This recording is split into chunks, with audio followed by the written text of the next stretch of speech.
morning, students.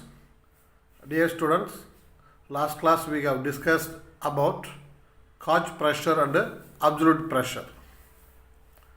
In that, the main thing is what? Nothing that the gauge pressure is the pressure related to atmospheric pressure. Gauge pressure is positive for pressure above atmospheric pressure. The same for gauge pressure as negative, that will be below than that of atmospheric pressure. But anyway, how we have to differentiate that the gauge pressure and atmospheric pressure? Absolute pressure. The simplest way to explain the difference between the absolute pressure uses absolute zero as its 0 point, whereas gauge pressure uses atmospheric pressure as 0 point. That is the main difference. Listen. Now, absolute zero position, this is one. Now, this bottom line, no, it indicates that what? We can consider as earth surface like that. Earth surface. This is the point as being absolute 0 point. Absolute zero pressure. From that point up to the level, the presence of atmospheric air, the pressure exerted by the atmospheric air is referred to atmospheric pressure up to this level, this one. So, from absolute 0 point to up to the distance where the atmospheric air present or dispersed, up to that level is referred to what? Barometric pressure. That is atmospheric pressure only. It is called as otherwise barometric pressure. So anyway, from that earth surface to the point where atmospheric air dispersed or present, up to that level, the pressure exerted by the air is called atmospheric pressure. That is barometric pressure. Now, what is that absolute pressure? It's nothing that here from the absolute 0 point, from over here, from the bottom line, from over here up to the point where we have selected. For example, up to this point 1. This is a pressure greater than atmospheric pressure. That is referred to what? Absolute pressure. The same way, the absolute pressure we can measure from this bottom line up to this point. Listen here, up to this point. This is the absolute pressure lesser than that of atmospheric pressure. That is the main thing. Able to follow? So, atmospheric pressure is nothing that from absolute 0 point to the point where up to that atmospheric air present. That is called atmospheric pressure. Absolute pressure means nothing that from the absolute 0 point, from absolute 0 point, from here, the point where you have selected above the atmospheric layer or within the atmospheric layer. Anyway, the point we have select as 0 point, that is called absolute 0 point. That is called absolute zero. Now, here what is the difference between gauge pressure and absolute pressure? Listen here. The gauge pressure is nothing that here the atmospheric pressure, this line, no, the atmospheric pressure line considered as a 0 point. Considered as a 0 point. For which one? Gauge pressure. For gauge pressure, the atmospheric layer where it get end, no, up to the top one. That means atmospheric pressure. So the atmospheric pressure here considered as a 0 point pressure for gauge pressure. So the pressure measured by the gauge, that is instrument, the pressure measured by the pressure gauge above the atmospheric pressure, then it is called a positive gauge pressure. When we measure the pressure with the help of gauge pressure, gauge instrument, if it is lower, that means what? By this point. there is a below that atmospheric pressure, no? So this pressure is referred to negative gauge pressure. Here, listen, negative gauge pressure. It is maybe considered as what? Vacuum pressure also like that. So this is the way we have to differentiate what is atmospheric pressure. Then what is absolute pressure? What is absolute pressure? And then what is gauge pressure? As what is the 0 point for gauge pressure as well as for absolute pressure. Absolute pressure, the 0 point from the bottom line, from over here. For absolute pressure, that is a 0 point. For gauge pressure, the atmospheric pressure level, no, that is let it be as a 0 point pressure. For gauge pressure being as positive and negative. Above the atmospheric pressure, the gauge pressure is called positive gauge pressure. Below the atmospheric pressure, the gauge pressure is referred to negative gauge pressure. That is the main difference. So from the diagram, we can easily understand what is absolute pressure and gauge pressure. Listen here, the last topic, this one. Absolute pressure here, given, no? Listen. Absolute pressure is the sum of gauge pressure and atmospheric pressure. That only we have seen, no? Here, listen. Absolute pressure is what? That is this atmospheric pressure, the whole one. The atmospheric pressure and the positive gauge pressure that we have measured here, no? Above the atmospheric pressure. These two things. This let it be as 1. This let it be 2. This 1 plus 2 together is called absolute pressure. This is called absolute pressure. That only here they have stated as absolute pressure is the sum of gauge pressure and atmospheric pressure. Right. Already I told you, gauge pressure as being two types. Positive gauge pressure and negative gauge pressure. Positive gauge pressure means the pressure measured by the pressure gauge above atmospheric pressure. That is positive value. When the pressure measured by gauge pressure has been lower than atmospheric pressure, that is called a negative gauge pressure. So based on that concept, the pressure which one higher than atmospheric pressure, that means what? Measured by gauge, pressure gauge, as being higher than atmospheric pressure. For that, the formula to calculate the absolute pressure is what? Nothing that atmospheric pressure plus gauge pressure. That is, from the diagram we can easily understand. Absolute pressure, this absolute pressure, what is that? Nothing that, since the gauge pressure is above, higher than atmospheric pressure, is nothing that the atmospheric pressure plus the gauge pressure we have measured. That's why. Now, the pressure measured by the pressure gauge is lower than atmospheric pressure. Then absolute pressure equal to atmospheric pressure minus, listen the sign, minus gauge pressure. Here plus, but here minus. That means this one, this pressure is what? Below that atmospheric pressure, no? So it is measured by pressure gauge. So here the absolute pressure is what? Nothing that the atmospheric pressure we have measured by this point, no? The atmospheric pressure minus this pressure.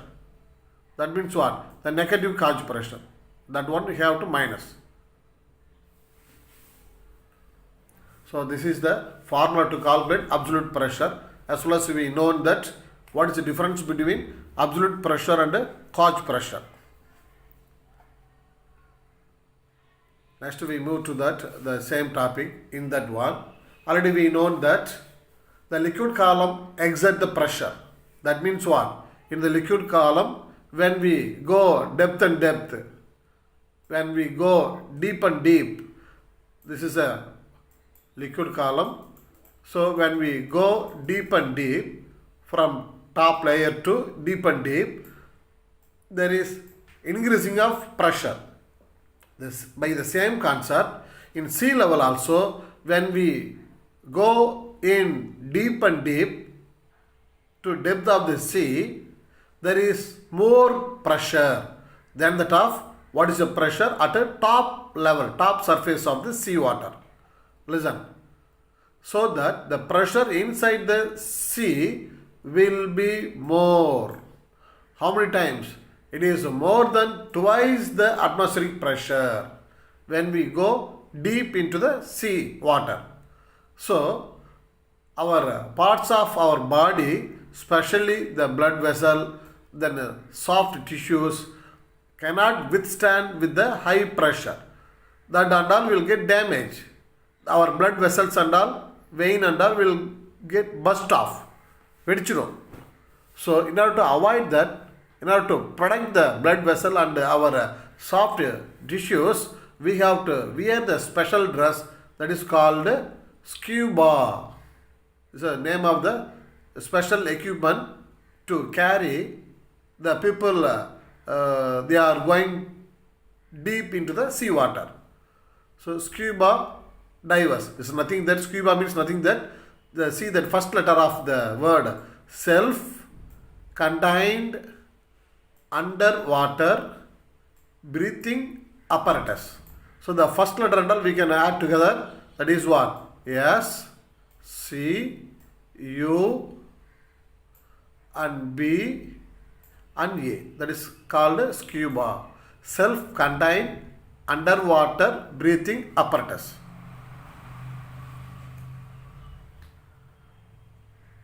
Next we move to that Pascal law. The law states that the external pressure, it's a very important topic, listen. This is the external pressure applied on incompressible liquid. Incompressible liquid. The pressure transmitted uniformly throughout the liquid. That means over on the water surface, since it is being as a incompressible one, when we apply the force or pressure at a particular point of liquid surface, that force or pressure transmitted uniformly throughout the liquid medium. That is Pascal law. That we can understand with one example. Listen. See here that picture, the diagram. Listen here. Here we have taken that a round bottom flask. About the flask, around the flask, we made a pinhole surrounding to that one, and then have to fill the water inside of the flask, and then by using the piston P, we have to apply the force on that one. So about this point, we apply the force on liquid surface, but it transmitted to all direction. It transmitted to all direction uniformly. That is very important thing we have to listen. Uniformly to all direction the force transmitted. Result of that only from all hole the water will comes out with the same force. So from that observation, the Pascal law is verified. That means when we apply the force on incompressible liquid medium, the applied force transmitted uniformly throughout the liquid body, liquid medium. This is Pascal law. This is the way we have to prove that one, verify that one. Now, that Pascal law is applicable in day-to-day life instrument also. That is in that the one of the instrument we can use that hydraulic press. Hydraulic press.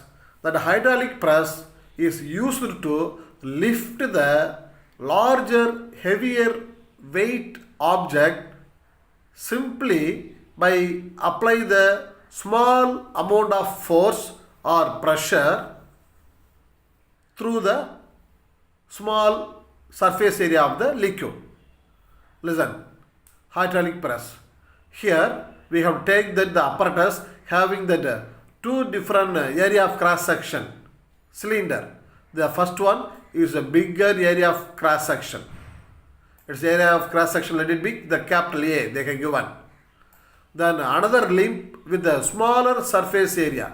Smaller surface area. The area of cross section given as small a. Here given no small a. So the pressure exerted through the large surface area is nothing but P into A2. That is area of cross section. P into A2. For a smaller surface area, the force applied is P into A1. That is area of cross section. Listen. Pascal law became the basis for one of the important mechanics ever developed, the hydraulic press one. It consists of two cylinders of different cross-sectional areas as shown in the figure. They are fitted with the piston of cross-section areas as A and small a and capital A. The object to be lifted is placed over the piston of large area of cross-sectional area as what? A, this one. The object which one have to lift, that have to keep on that cylinder having the larger surface area. The force F1 is applied on the piston of small cross-sectional area A. So, on the wider, larger surface area cylinder have to keep the weight which one to be lifted. Then pressure, the force have to apply through the smaller cylinder area of cross section as smaller a. Now, the pressure P produced by the small piston, it is transmitted equally to the larger piston, and force F2 acts on A, which is much larger than the force F1 which one applied on that one smaller area of cross section. So such a way, by spend the smaller less amount of energy, we can lift the higher weight object by using the concept of Pascal law. So it is applied in hydraulic press. Then pressure on the piston of a smaller area is given by as P equal to F1 by A1. The pressure what is given on piston, that is F1 of area of cross section A1. Applying Pascal law, the pressure on large piston area A will be the same as that of smaller piston. Therefore, P equal to F2 by A2. F2 by A2 for the larger one. What is the force we have applied through the smaller area of cross section, that is let it be F1, as being the same which available on the larger area of cross section, that is F2. Since because the force applied which one transmitted uniformly throughout the water medium, no. So F1 will be equal to F2, like that we can say. So here for equation 1, as by equation 1, that is P equal to F1 by A1. The same way for a larger cross-sectional pressure, let it be as like that equation 2. That is P equal to F by A2. So comparing the equation 1 and 2. Comparing the equation 1 and 2. F1 by A1 equal to F2 by A2. Or that we can write as, that means what? We want to find out the force F2.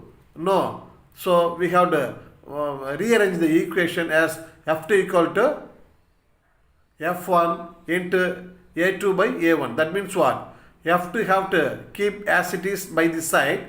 Then A2 bring to that side. A2 bring to that side. So what will come? F1 into A2 by A1. Since the ratio A2 by A1 is greater than 1, the force F2 that acts on the larger piston is greater than that of the force F1 what we have applied on smaller piston. So this is the basic logic using or functioning of hydraulic press. So hydraulic system working in this way are known as force multipliers. So hydraulic press used by this way of multiplying the force, it is called force multipliers. So remaining you will see in the next class. Thank you.